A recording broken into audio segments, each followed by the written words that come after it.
This is probably a worst case scenario for boot care. So let's take a look. First I'm going to pull out this note and read it to you. Let's call this customer J to protect the innocent. J, right? Hey Bohemond, and of course he spelled Bohemond with a U. These are my favorite boots. I bought these at Australia War 2 years ago during the flood, and my feet never got wet, running all over and helping push vehicles out of the mud. Well, that's good for you, Jay. Thanks for helping out. This last Australia was the same, and then COVID, and then I left them in my armor bag. Please help.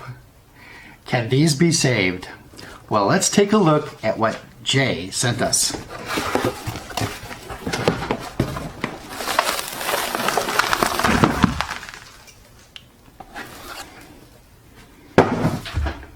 Awesome.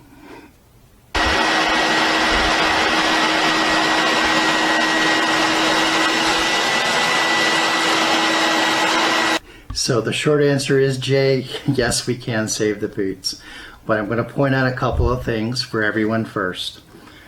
Generally, before I like to clean and take care of boots, I'm going to knock all the mud and dirt off first. I'm going to do that in a moment, but I want to show you what Jay sent me.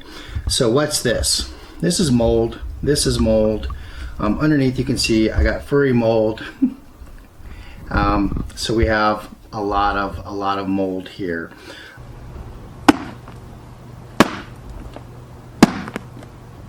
Stiff bristled shop brush that won't scratch the leather.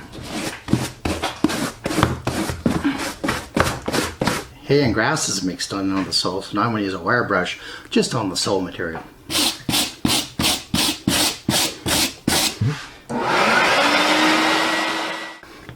A quart of hot but not scalding water, and because of the mold, vinegar. Oh.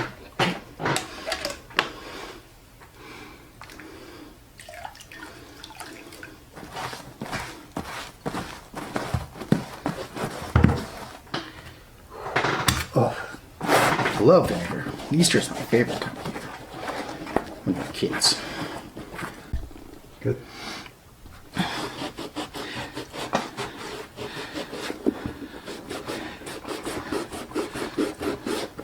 Okay, how about a close-up of that?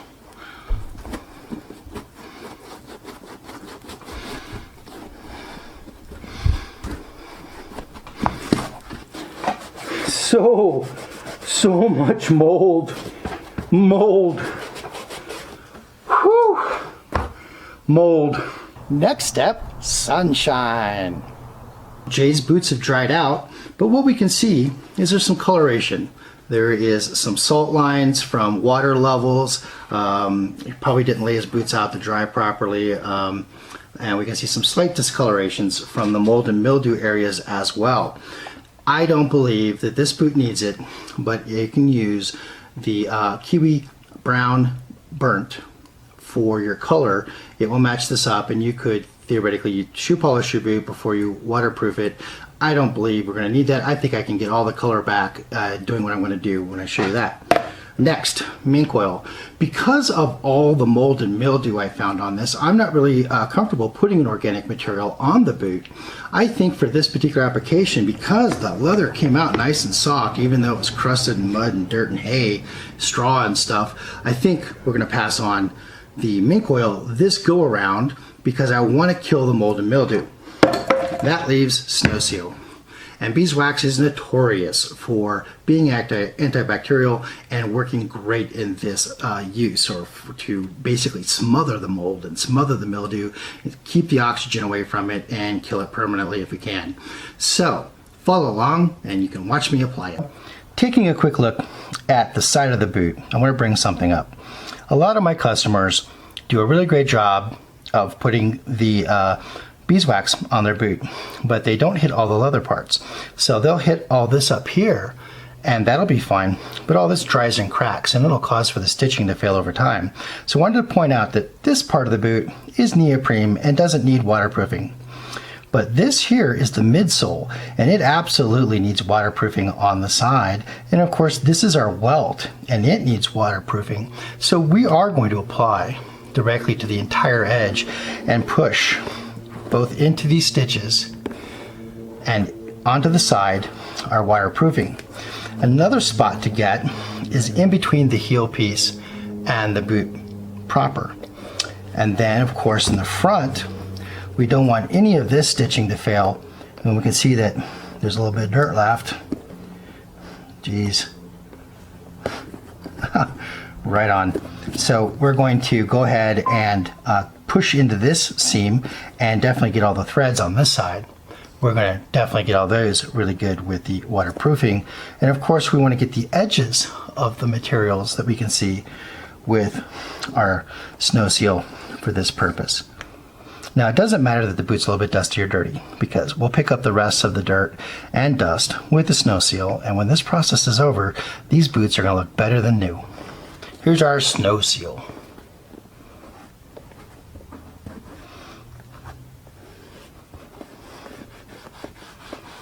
Pushing it into the seams. And I'm going to get the side because that is leather too.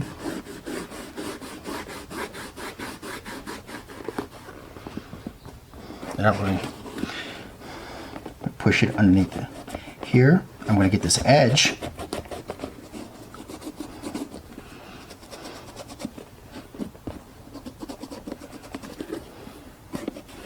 And I want to get inside there and get inside the heel here. And I'm going to push paste into there.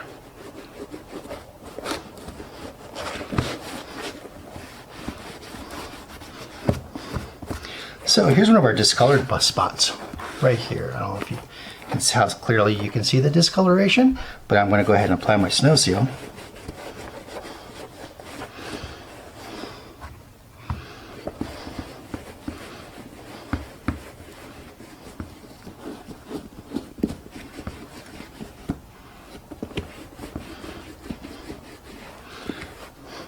And you can see that the discoloration has gone away.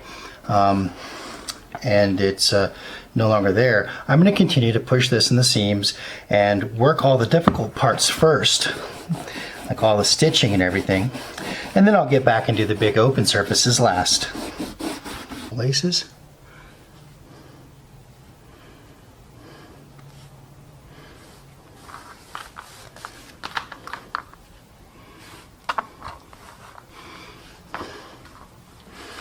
And if you don't do this to your laces, they will crack and break. Next step, sunshine. Sometimes I wipe them down a little bit to take off the excess Sno-Seal, but this worked great. So let's take a look. You can see that the coloration is all back. The boot's looking pretty good. It is now waterproofed and it's serviceable, and I think we've killed all the mold and mildew. So thanks for watching, and we'll do some more episodes very soon on how to take care of your custom footwear from yours truly in the future. Thanks a lot, folks.